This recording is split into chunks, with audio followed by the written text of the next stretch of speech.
Now, in terms of editorial rates, I want you to check out the Editorial Freelancing Association website.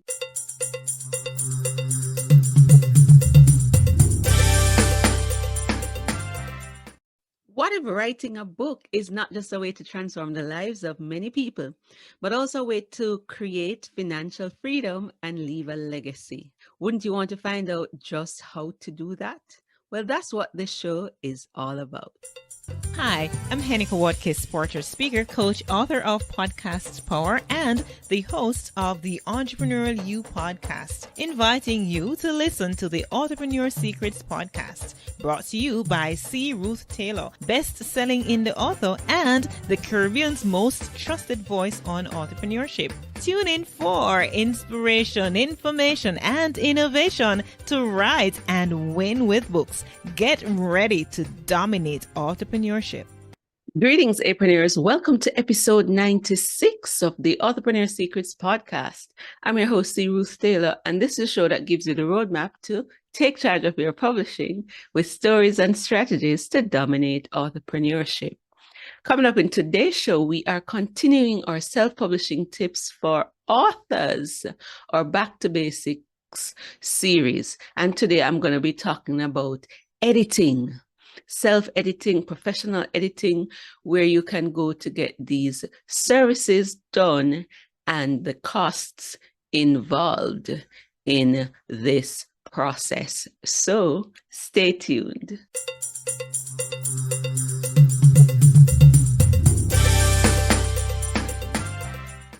This episode is brought to you by Bamboo Sparks. Bamboo Sparks is a global publishing services company. It's like a one-stop shop to remove the overwhelm from the publishing process. They have a number of self-publishing services and will manage the publication process for you. Before we get into our self-editing tips, let's have a word from our sponsor, Bamboo Sparks.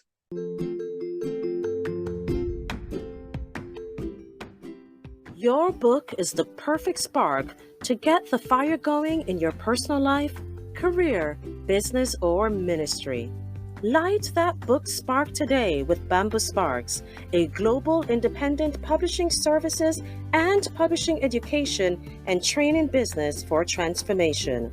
Bamboo Sparks will take you from manuscript to market faster than you thought possible and even manage the process for you.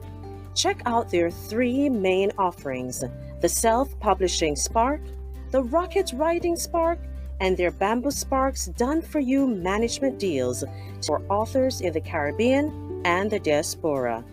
Discover how Bamboo Sparks can help you to publish and leverage your book to grow 90 feet tall at bamboosparks.com, and that's bamboo with a U. All right. So we've discussed your publishing checklist. We've looked at how to choose your book size. And today we want to tackle the whole matter of editing. When I just started publishing, I thought editing was just one thing, that you were going to look for grammatical errors and, sentence structure, and that would be it. I was shocked to discover that there were different types of editing involved in the publishing process. And I'm sure if you are just starting out, this is also new information for you. So there are basically three types of editing. There is what they call structural editing. Some people call it developmental editing or content editing. And that is when you're looking at the big picture of your story. You're looking at the plot, you're looking at characters, you're looking at the genre and the trope, and you're checking to see if the story is flowing as it should be. So you're looking at the structure. Have your characters been properly developed? If we're looking at fiction, for nonfiction, you're looking at the logical flow. What problem are you trying to solve? Have you structured the book properly? Can we identify the message? Do you have enough supporting points for what you have written? Even if it is a journal, have you structured it properly? Are you asking the right questions? Can I clearly understand the purpose and the audience? Is it flowing logically? Should you shift a chapter? Should you subtract a chapter? Should you add things? And the structural edit or developmental edit is often a write-up that you get. So it doesn't have anything to do with correcting your grammar and looking for sentence structure. What we often think of editing is really the copy editing, and that is where you're going to get the red writing. If you were in school, the teacher would mark up your paper with a red ink pen, but these days they use track changes and comments and tell you what needs to be fixed. And that's when you're looking at the grammatical errors and the sentence structure. And there's even another deeper level. We're looking at line editing, where the editor is really examining the sentences and will even rewrite for you. But editing is not rewriting, and those are separate processes. And then when all of that is finished, there is going to be now proofreading. And when we are talking about proofreading, there are different levels of proofreading for your manuscript. There's proofing to catch what the copy editor would have missed. There's also proofing of the layout itself. So you're looking at that on the screen. And as usual, I would encourage you to do a print copy of your book, even if it's an ebook, so that you can read it through, because after a while you tend to read what you think should be there. So you want to be able to see the manuscript in different views, sometimes as a PDF, sometimes as Word, sometimes in Google Docs, sometimes in printed format, sometimes on your phone, sometimes on the laptop itself. You want to do that so that the document looks new to you, so that you will catch the things. And you can get beta readers to help you in that process. But before you even send it off to a professional editor for the copy editing or the structural editing, I want to give you some self-editing tips. And I'm particularly speaking now to more nonfiction authors, because this will certainly apply to you. So here's what I would suggest you do to avoid the overwhelm. I know as authors, when we are through writing our manuscript, we don't want to rewrite, but you have to be prepared for that possibility. All right. So you have to be mindful, number one, that your first draft is not perfect and is usually crappy. And nobody really needs to see it at that stage. There are folks who write clean first drafts, like Dean Wesley Smith and others. All right. Expect the cleaning up and revision process to be a bit tedious, but doable. Prepare to rewrite. Sometimes this may take a month or a whole year. Have someone review the manuscript and be open to feedback. Set a timeline to resume writing to complete your manuscript. Take a break, but not too long a break so that you lose the drive to finish the book. Clean up your book chapter by chapter. If you dictated or spoke your first draft, re-listen the audio and clean up within a week or as quickly as possible while the ideas are fresh. You may even choose to pay a transcriber or proofreader to listen and clean up the transcription. And we've been focusing so much on paperback or ebook. There is also editing to do for audiobooks, where you have to listen to it to see if what was said matches what was written, if the narrator read the names of places or names of individuals properly. So you have the proofing, not just for the ebook or the paperback, but you have to proof your audiobook as well. For nonfiction authors, you need to ask yourself some questions. What's the main message of your book? This should be evident in the chapters of your book. Secondly, you need to ask yourself, how will this book benefit the readers? So as you are going through, you need to be able to identify what will the reader learn or take away from reading this book. If it's a memoir, you need to ask yourself, are the parts of my story that I'm writing essential to make the story work? Can the story exist without it? Do I need to use pseudonyms? Things like that as you go back through. And then there are some tips that I learned from Brian Tracy that I just want to run through.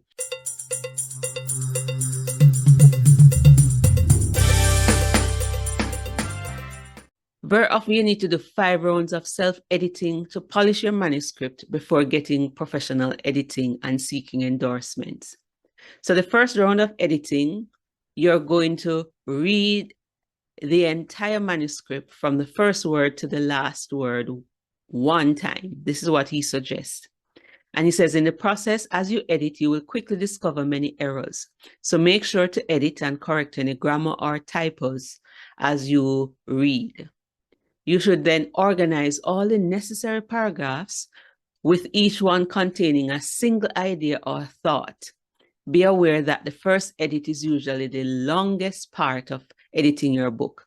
Then in the second round, you want to break up the text with a heading or 2 for every 3 to 4 paragraphs. This makes your writing bite-sized and easy to read. Write an introduction, a preface, and if necessary, acknowledgements for the book. A preface explains why you are writing the book and why it's important. Sometimes someone else can even write it for you. Your introduction is where you explain to the reader the importance of the subject, what he or she will gain from reading your book. And you'll write your acknowledgements if other people have helped you in the writing, the research, or the publication of the book. In the third round of editing, you're going to place quotes at the beginning of each chapter, especially if it's a how-to personal development book, but don't go overboard with the quotes. And in the fourth round of editing, you want to take time to polish your sentences and delete any unnecessary materials, make final correction. The fourth round should take a little less time. And in the fifth round of editing, he says, and this is all your self-editing, you haven't given it to the professional yet. He says you need to completely reread the entire book line by line from cover to cover. He says you will be amazed at the number of small mistakes that you pick up, even though you've already been through the book from beginning to end 4 separate times. So keep editing until you are satisfied. Now, in terms of editorial rates and even the types of editing, I want you to check out the Editorial Freelancing Association website, or EFA.org. I'll put a link in the show notes. They break down the whole process and give you rates.